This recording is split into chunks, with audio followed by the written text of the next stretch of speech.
এই high high high রে, কামটা করছে কি? হাই আল্লাহ, আমার তো এর হাড়ি সব ফালাই দিছে। এখন আমার কি হইব?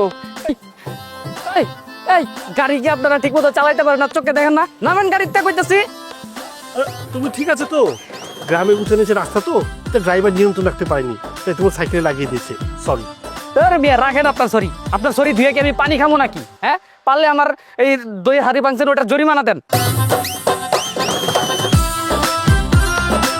হ্যাঁ, গাড়ি যে চালান একটু সাবধানে চালাইতে পারেন না আপনারা? আর আপনাকে বড় লোক কি কমু, গাড়িতে উঠলে তো রাস্তাঘাটের মানুষকে তো মানুষ মনে করেন না আপনারা। এই ছিল তোমার সাহস তো কম না? এত তুমি আমাদেরই গাড়ির সামনে সাইকেল নিয়ে পড়লে, আবার আমাদেরকে দোষ দিচ্ছ। এত বড় গাড়িটা তুমি চোখে দেখতে পাও না? আরে এ তো চোরের মায়ের বড় গলা রে। হ্যাঁ, এই দেখেন আফা, আপনাকে লগে ঝগড়া করার আমার কোনো ইচ্ছা নাই। ভালোই ভালো আমার দইয়ের জরিমানা দিয়ে দেন কইতাছি। এই ছেলে সাহস তো কম না বাবা? তোমার কাছ থেকে জরিমানা চাইতেছে, আর তুমিও কেন ওকে সরি বলতে গেলে? এরা কি সরি পাওয়ার যোগ্য? সাহসের কি দেখছেন? হ্যাঁ, আমার গ্রামের রাস্তায় আমারে ফালাই দিয়া আমার দইয়ের হাড়ি ভাঙ্গা দিলেন, উল্টা আবার আমার উপরে চিল্লাইতাছেন। ভালোই ভালো জরিমানা দিয়ে দেন কইতাছি, নাইলে কিন্তু গাড়ির কাঠ মাস সব ভাঙ্গালাম আমি। গাড়ি ভাঙবা তুমি? তোমার হাত আমি ভেঙে দেবো। আরে রাখতো, আমাদের গাড়ি ওর সাইকেলে ধাক্কা মেরে ও দুটো হাড়ি ভেঙে ফেলেছে। এখন হাড়ির ক্ষতিপূরণটা দিলেই তো ঘটনা মিটে গেল। তুই আর কথা বাড়াস নি মা। বাবা, আমি তোমার ব্যাপারটা সেটেলমেন্ট করে দিচ্ছি। হ্যাঁ, আপনি আপনি একদম ঠিক কইছেন। আপনার মায়ের মাথায় বুদ্ধি না থাকলেও আপনার মাথায় ঠিকই বুদ্ধি আছে। দেন তাড়াতাড়ি আমার জরিমানাটা দেন। আমার আবার এই আবার বাজারে যাইতে হইব, আবার দই কিনতে হইব, বাড়িতে আজকে মেহমান আইব। কি এক যন্ত্রণা! উফ, এই জন্যই আমি গ্রামের মানুষদের দেখতে পারি না। তোমার মতো একটা মানুষ তাকে সরি বললো, এটার কোনো মূল্য নেই, টাকাটাই সব। এ আপা, এই অনেকক্ষণ ধরে কিন্তু আপনার কথা আমি শুনতাছি। আপনি বারবার আমার আর আমার গ্রামের অপমান করে কথা কইতাছেন। হ্যাঁ, এটা কিন্তু আমি সহ্য করবো না। আরেকবার যদি খালি আপনি আমার অপমান করছেন, আপনার লাত্তি দিয়ে রাস্তায় ফালাই দিব, তারপর কমু আপনারা সরি, তখন বুঝবেন যে সরি করলে সবকিছু সমাধান হয় নাকি হয় না। কত বড় সাহস, তুমি আমাকে লাথি মারবা? আমাকে টাচ করে দেখাও। কাজ করে না, সাহস দেখাইতাছি খারাপ। টাকা দিবেন নাকি দেয়াল দিয়ে আর কাজ ভাঙ্গালাম? দাঁড়াও, দাঁড়াও, বাবা, আমি টাকা দিচ্ছি। তোমার গাড়ি ভাঙতে হবে না। হ্যাঁ, তোমার টাকা দিচ্ছি। বাবা, তুমি এই ছেলেটাকে ভয় পাচ্ছ? আমি এখনই পুলিশকে ফোন দিতেছি, দেখি কিভাবে গাড়ি ভাঙে। আরে না রে মা, পুলিশকে ফোন দিস না। আমাদের গাড়ির ধাক্কায় ওর সাইকেল পড়েছে, ওর হাড়ি ভেঙেছে। এখন যদি আমরা পুলিশকে ডাক দিতে যাই তা আমরা বিপদে পড়বো। না বাবা, এই টাকাটা রাখো। চল মা, চল। হ্যাঁ, কই যাইতেছেন? দাঁড়ান। এত টাকা দিচ্ছেন কি লেগে আপনি আমারে? ও তো 500 টাকা দিয়েছি। না না না, নেন 200 টাকা। আমার দইয়ের দাম হইতেছে 300 টাকা, আপনি আমার 500 টাকা দিচ্ছেন কি লেগা? আরে রেখে দাও, পুরোটাই রেখে দাও। পুরাটা আমার লাগবে না। শোনেন, আমরা গ্রামের পোলাপানরা এত লোভী না। আমার যতটুকু ক্ষতি হয়েছে আপনার কাছ থেকে আমি ততটুকুই ক্ষতিপূরণ নিব, 1 টাকাও আমি বেশি নিব না। এখন আপনারা যান যান। উফ, আবার আমার দই কিনতে যাইতে হবে, কি এক যন্ত্রণা!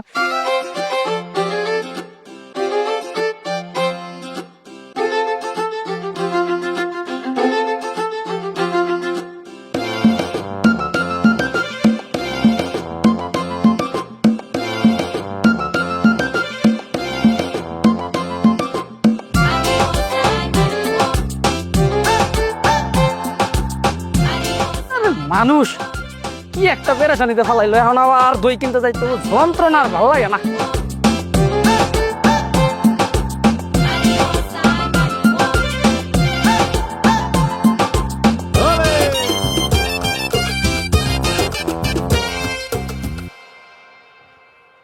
এই তো, এই সেই বাড়ি। বাবা, তুমি এত বছর ঢাকায় থাকলে হঠাৎ করে তোমার এই অজপাড়াগায় আসার শখ হলো কেন? মারে, তোর জন্মের সময় আমি একজনকে কথা দিয়েছিলাম, তোর যখন 18 বছর পূর্ণ হবে তোকে নিয়ে আমি বাড়িতে আসবো, তাই গ্রামে এলাম। কিন্তু আমার 18 বছর হওয়ার সাথে এখানে আসার কি সম্পর্ক? সম্পর্ক আছে, তুই সব জানতে পারবি। আয় ভেতরে আয়।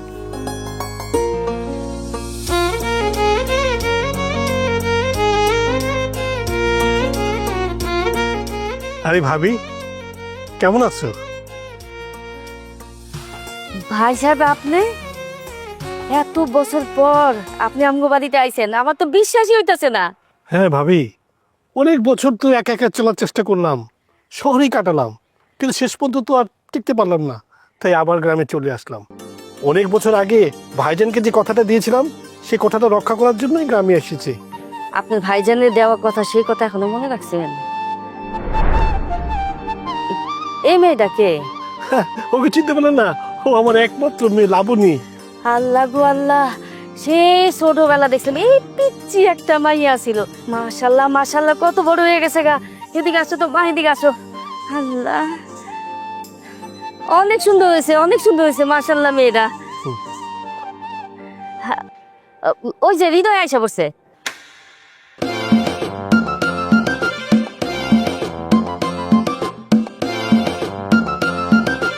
এই ছেলে, তুমি এখানে কি করতেছো?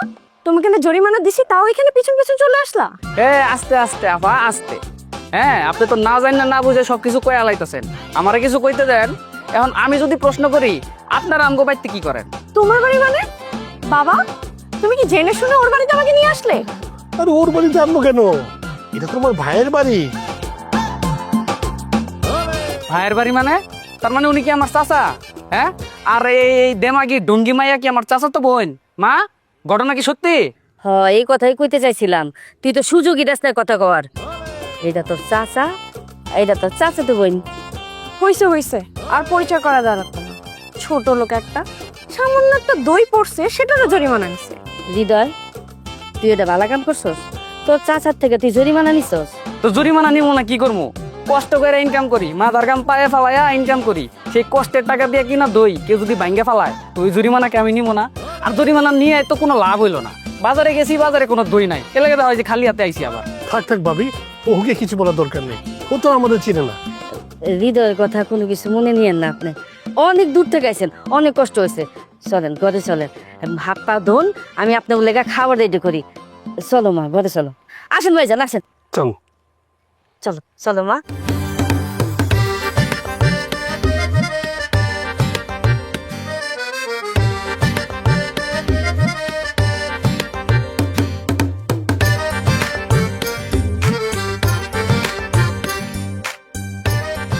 ভাইজান, হঠাৎ করে গ্রামে আসলেন না? মানে আপনি শহরে যাওয়ার পর কোনোদিন তো আর গ্রামে ফেরত আসেন নাই, এই জন্য। আর যখন আসছেন, নিশ্চয়ই এটা পিছনে কোনো কারণ আছে। চাচি, তুমি একদম ঠিক বলছো। আমি বাবাকে সেই কখন থেকে বলতেছি হুট করে আমাকে নিয়ে গ্রামে কেন আসলো, কিন্তু বাবা তো কিছুই বলতেছে না। আমি জানি আমার এই আশা নিয়ে তোমাদের মধ্যে অনেক প্রশ্ন, তাই প্রশ্নের জবাব দিচ্ছি। আজ থেকে বহু বছর আগে ভাইজানকে আমি কথা দিয়েছিলাম, আমার মেয়ের বয়স যখন 18 বছর পূর্ণ হবে, তখন আমি ওর মেয়ের সাথে হৃদয়ের বিয়ে দিব। এই বিয়েটা দেওয়ার জন্য মূলত আমি গ্রামে আসছি। বাবা, তুমি কি বললে? তোমার মেয়ের সাথে বিয়ে দেবে মানে? দেখো, এটা কোনোদিনই সম্ভব না। তুমি আমাকে বিয়ে দেওয়ার জন্য এখানে নিয়ে এসেছো? ভাইজান, আপনি সত্যি সত্যি লাবণী মার সাথে হৃদয়ের বিয়ে দিবেন? আমার না বিশ্বাসই হইতেছে না। বাবা, তুমি যেটা ভাবতেছো সেটা কখনোই সম্ভব না। আমি এই ছেলেকে কোনোদিনও বিয়ে করতে পারবো না। ওই তো ঠিকই কইছে চাচা, এটা তো আসলেই সম্ভব না। আপনি বিয়ের সাথে চিন্তা ভাবনা বুঝলা যান, এটা সম্ভব না। দেখো, আমার ভাইয়ের সাথে আমি কথা দিয়েছিলাম তোমাদের দুজনের বিয়ে দিব। ভাই মারা যাওয়ার ফলে এখন বিয়েদের দায়িত্ব আমার উপর পড়ছে। আমি এই বিয়ে দিবই দিব। দেখো বাবা, এইসব গল্প শুধু সিনেমাতেই হয়, বাস্তবে না। আমি এই ছেলেকে কোনোদিনও বিয়ে করতে পারবো না। আর তুমি এসব গল্প শুনিয়ে আমাকে ব্ল্যাকমেল করার একদমই চেষ্টা করবে না। আমি মরে গেলেও একে বিয়ে করবো না। দেখ লাবণী, আমি কিন্তু তোর বাবা, আমি যা বলেছি সেটা আমি করবই করব। বাবা, তুমিও ভুলে যেও না আমি তোমারই মেয়ে। আমার জেদ তোমার থেকেও বেশি। আমি এখনই এখান থেকে চলে যাচ্ছি, এরপর তুমি যার সাথে খুশি এই ছেলের বিয়ে দাও। ভাইজান, লাবণী তো রাগ করছে, ও তো মনে হয় বিয়েতে রাজি না। তাইলে মনে হয় বিয়ে আর হইব না। তাহলে ভাবি চিন্তা করি না তো, আমার মেয়েটার রাগ একটু বেশি। হ্যাঁ, এইগুলো ঠিক হয়ে যাবে, চিন্তা করি না। আচ্ছা খান, তোর কি দেবো?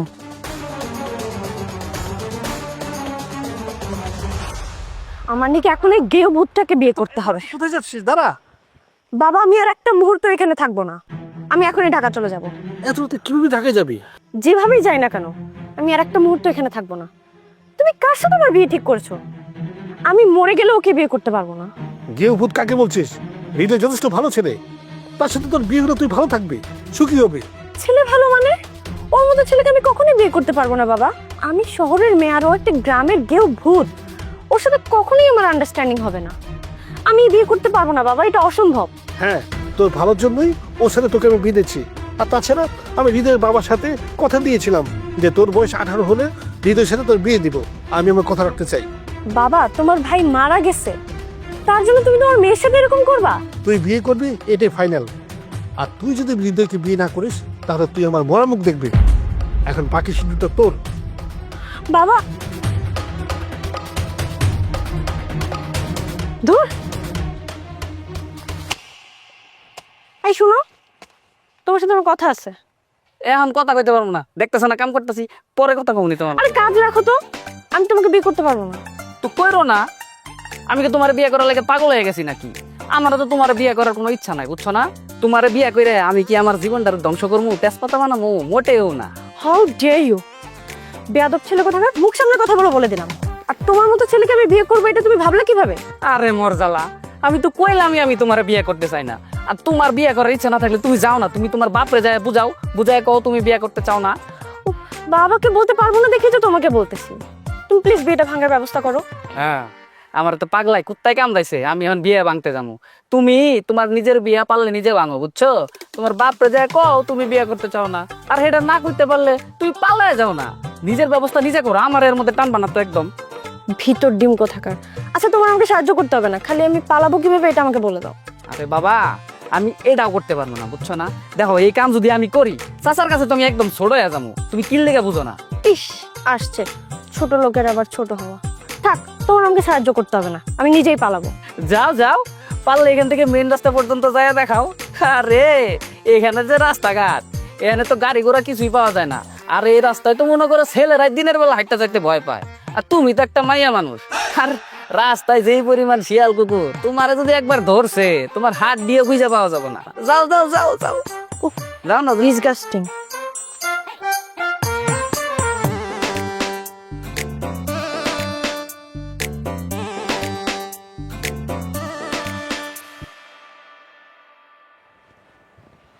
এই, তুমি একদম আমার কাছে আসার চেষ্টা করবে না। আর তুমি যদি আমার কাছে আসো তাহলে কিন্তু খুব খারাপ হয়ে যাবে বলে দিলাম।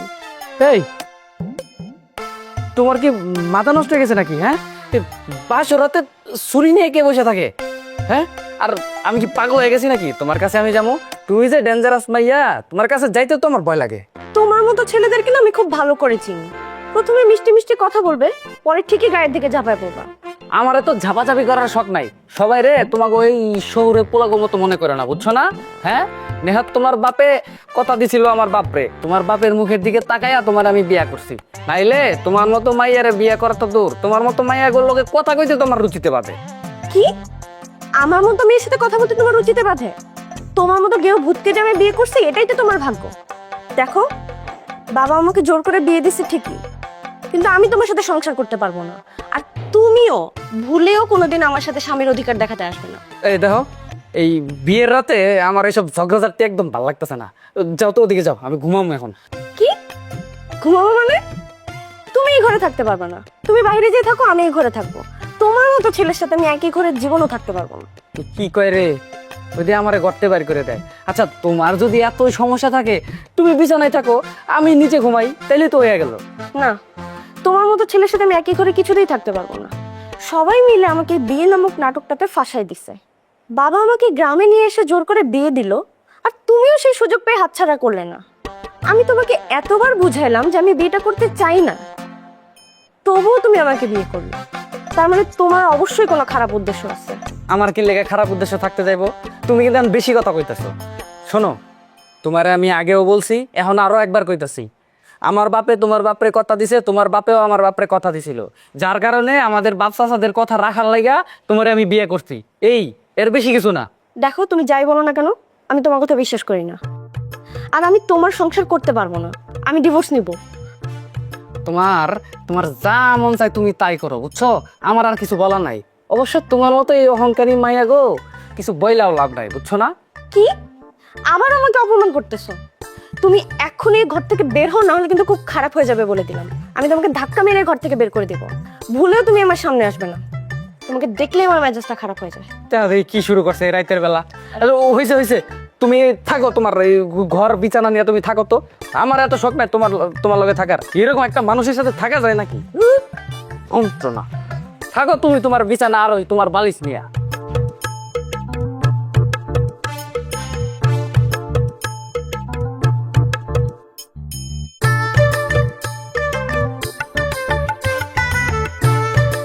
বাবা, বাবা কোথায়? বাবা, বৌমা, ডাকাডাকি করতেছো কেন? ভাইজান তো চলে গেছে। বললেই হলো নাকি? আপনি নিশ্চয়ই মিথ্যা কথা বলতেছেন, এখনই বাবাকে ডাকেন। মা, তুমি একটু শান্ত, আমার কথা শোনো।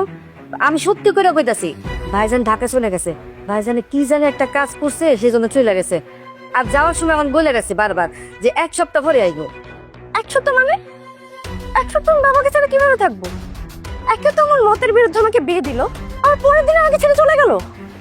আমার সাথে থাকতে পারবো না? আমরা কি মানুষ না? দেখেন, আমি আপনাদের সাথে এই ব্যাপারে কোনো কথা বলতে চাই না। বাবা আসুক, বাবার সাথেই কথা বলবো। আর এত বেলা হয়ে গেল, আমার নাস্তা কোথায়? যান আমার জন্য কফি বানিয়ে নিয়ে আসেন। মাথাটা গরম করে দিল। সকালবেলা তো আমি এখানে কেউ কফি খায় না। আমরা ঘুম থেকেও তো সকাল সকাল ভাত খেয়ে পলাইছি। আর তোমার জন্য পান্তা ভাত রেখে দিছি। যা, তুমি মুখ হাত দিয়ে আসো, পান্তা ভাত খাইবা। ও মাই গড, এখন আমার পান্তা ভাত খেতে হবে? আমি সব পান্তা ভাত খাই না। এখন তার মতো কষ্ট করে খায় নাও। আর দুপুরবেলা না পোলা মাংস রান্না করতেছি, তুমি পেট ভরে খাইয়া নিয়ে তখন। আপনি আমাকে পোলাও মাংসের লোভ দেখাচ্ছেন? আপনার কি মনে হয় আমি কখনো পোলাও মাংস খাই নাই? আর আপনারাও কেমন মানুষ, এই পানি দেওয়া পচা ভাত খাচ্ছি। মা, খাবার নিয়ে না এরকম করে টাকা কইকে নাই। আর কালকে বিয়া গেল না, খাবার অনেকগুলি বাইসে গেছিল, ওটার মধ্যে আমি পানি দিয়ে দিছি। আমার সাথে চলো, আমি পান্তা ভাত নিজের হাতে মাখাই দিই, তুমি খাইও, দেখবা ভাল লাগবে, শরীরটা ঠান্ডা হয়ে যাবে। How dare you! এই কত বড় সাহস, তুই আমার মায়ের গায়ে হাত তুলছস, তুই আমার মারে ধাক্কা দিছস। না বাজান, কিছু হয় নাই, থাক, ওই তো ছোট মানুষ, বুঝে নাই। কারে তুমি ছোট মানুষ কইতাছো মা? আরে ওরা তো শহরের মানুষ, শহরের দালান কোঠার মতো ওদের মন ইট পাথরে গড়া। ওরা গ্রামের মানুষের আবেগ ভালোবাসা বুঝবো না। আরে ওরা তো মানুষকে মানুষ বললে মূল্যায়ন করে না। এই শুনো, কাকে কতটা মূল্য দিতে হয় সেটা আমার খুব ভালো করে জানা আছে। গেও ভূত কথা। এই চুপ থাক, আবার যদি তুই এরকম আচরণ করছিস, তোর গায়ে হাত তুলতে আমি 2বার চিন্তা করব না, কইয়া দিতাছি। কি? তুমি আমার উপর হাতে দেবা? আমি বাবাকে ফোন করে সব বলবো। তুই তোর বাবারে বল, তোর যার এমন চাই তুই তারে বল, ওইটা তো আমার দেখার বিষয় না। তুই একটা কথা মনে রাখবি, তুই আমার কথা মতো চলতে বাধ্য। তোরে আমি যেটা কমু তুই ওইটা শুনতে বাধ্য। না, আমি শুনবো না। কি করবা তুমি করো। কি করমু? হ্যাঁ, এই তোর বাপ কি তোরে এনে এমনি এমনি রাখতে গেছে রে? তোর বাপ তোরে রাখতে গেছে, তোরে যেন আমি পিটায়া সাহায্য করি, বুঝছ নাই? পিটায়া মানুষ বানাই ফেলমু তোর। চল, তুই এখন আমার সাথে যাবি, তারপর থালা বাসন মাজবি, তারপর তুই সবার জন্য নিজের চা বানাবি। চল আমার সাথে। শোন, আমার কথা শোন রে।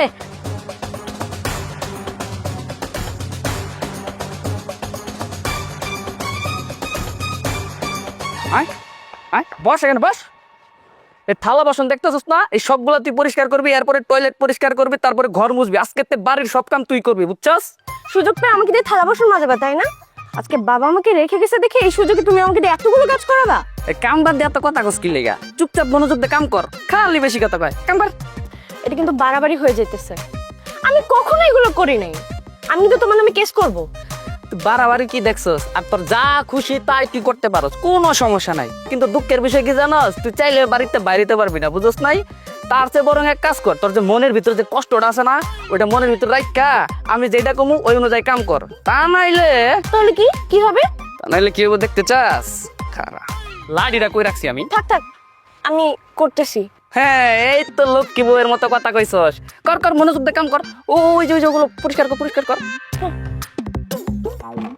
এত ঢিলামিলা করস কি লেগে? দ্রুত কাম কর। করতেছি তো। হ্যাঁ,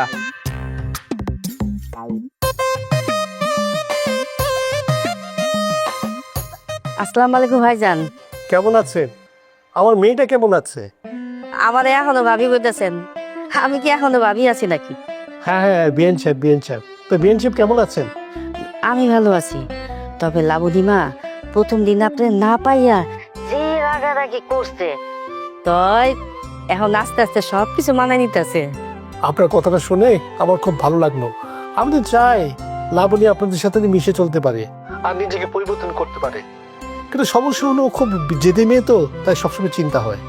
একদম চিন্তা করেন না, লাবণীমা ভালো আছে। আর কিছুদিন পরে লাবণী আমগো বাড়ির যোগ্য বউ হইয়া যাইব। হ্যাঁ হ্যাঁ, আমি সবসময় তো এই দোয়াই করি। আর একটা কথা ভাবি, আপনার সাথে আমার যা কথা হয়েছে, লাবণী তো তা জানতে না পারে, কেমন? আচ্ছা ঠিক আছে ভাইজান। তাহলে আমি রাখি ভাবি, পরে ফোন দেবো। আচ্ছা ঠিক আছে। আর শুনেন, লাবণী নিয়ে কোনো চিন্তা করেন না, ভালো আছে আর ভালো থাকবো। ওকে, আসসালামু আলাইকুম।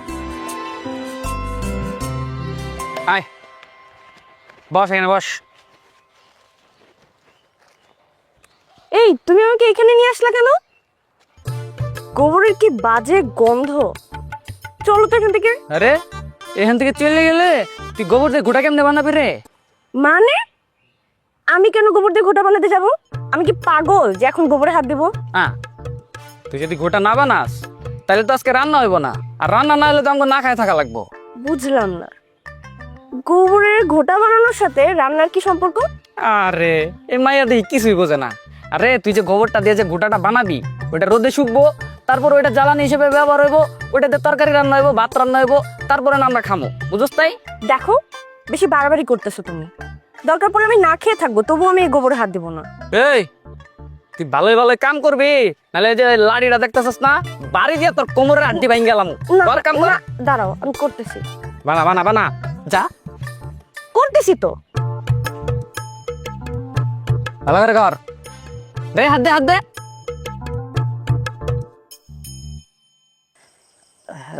কি ব্যাপার বৌমা, তুমি এখানে বসে আছো, রান্না করা নাই? কত রাত হয়ে গেল, রাতে খাবার খাইতে হবে না? কিসের রান্না? কি শুরু করছেন আপনারা? আমাকে কি এই বাসার চাকর মনে হয়?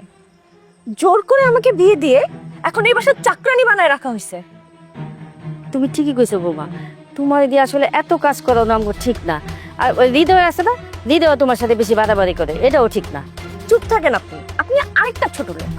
আপনার ছেলে সারাদিন আমাকে এভাবে অত্যাচার করে, তখন তো আপনি কিছু বলেন না, আর এখন আসছে দরদ দেখাতে। আপনি একটা ছোট লোক, আপনার ছেলে আরেকটা ছোট লোক। টাকার জন্য আমার বাবাকে ভুলিয়ে ভালিয়ে আমাকে এখানে নিয়ে আসা হয়েছে। আপনার কত টাকা লাগবে বলেন, আমি দিয়ে দিচ্ছি, বাট আমি আর এখানে আর থাকতে পারবো না। এই তোর সমস্যা কি রে? তুই সবসময় টাকা নিয়ে তো খ্যাস খ্যাস খ্যাস খ্যাস কি লেগে করস, হ্যাঁ? আর দিনের পর দিন তুই আমার মার অপমান করে কথা কস। তোর কি মনে হয় তোর বাপের টাকা দেখে তোরে বিয়ে করছি? হ্যাঁ, তুই কারের টাকার গরম দেখাস, তুই আমার মারের টাকার গরম দেখাস। হ্যাঁ, তোমার মতো ছোট লোকরা তো এজন্যই বিয়ে করে। তুই কিন্তু বেশি কথা কইতাছস।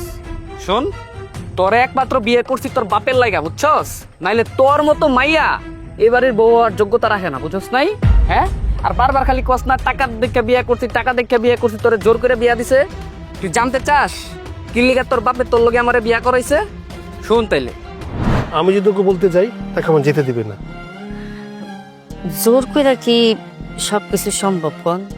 আমি এত কিছু জানি না, আমার বিশ্বাস আপনি পারবেন তাকে সঠিক পথে ফিরিয়ে আনতে। মা মরা মেয়ে তো, তাই আমি ব্যবসায়িক কারণে তাকে সময় দিতে পারিনি, তাই একা একা থেকে থেকে আমি একটু বখাটে হয়ে গেছি। এখন আপনি আমার একমাত্র ভরসা, আপনি চাইলেই আমার মেয়েটা সঠিক পথে ফিরে আসবে। আমি চেষ্টা করবো ভাইজান। ঠিক আছে পাবি, তাহলে আমি আসি। আসসালামু আলাইকুম। ওয়ালাইকুম আসসালাম। ভালো থেকো।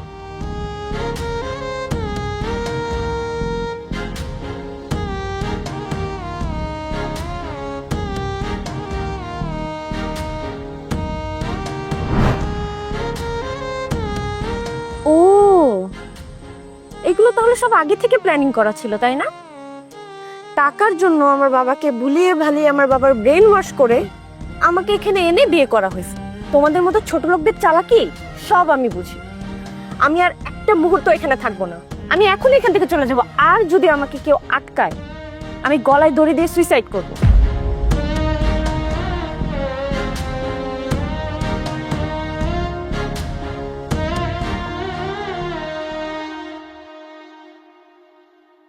বাবা, তুমি আসছো? যাক, ভালোই হয়েছে। আমি সিদ্ধান্ত নিছি আমি আর এখানে থাকবো না। আর তুমি কেমন বাবা বলো তো? মেয়ে বিয়েতে রাজি না থাকার পরেও এরকম একটা নোংরা ফ্যামিলিতে নিজের মেয়েকে দিয়ে চলে গেছো। তুই কাকে নোংরা বলছিস? এটা তো আমার বাবার ফ্যামিলি, আমার দাদার ফ্যামিলি। এই ফ্যামিলিকে নোংরা বলছিস? আর বলবি নাই কেন? তাদের অর্থ নাই, বিত্ত নাই, তাই তো? তোর বাবার অট্টালিকা আছে, গাড়ি আছে, বাড়ি আছে, তাই তোর বাবা খুব ধনী আর এরা নোংরা। তোর হাত খরচ মাছ 1 লক্ষ টাকা, কিন্তু তোর বাবা এই টাকা কিভাবে তোকে জোগাড় করে দেয়, কিভাবে ম্যানেজ করতে তুই কখনো জিজ্ঞেস করেছিস? তুই তো তোর মতো চলেছিস। কি বাবা, এসব তুমি কি বলছো? হ্যাঁ, ঠিকই বলছি।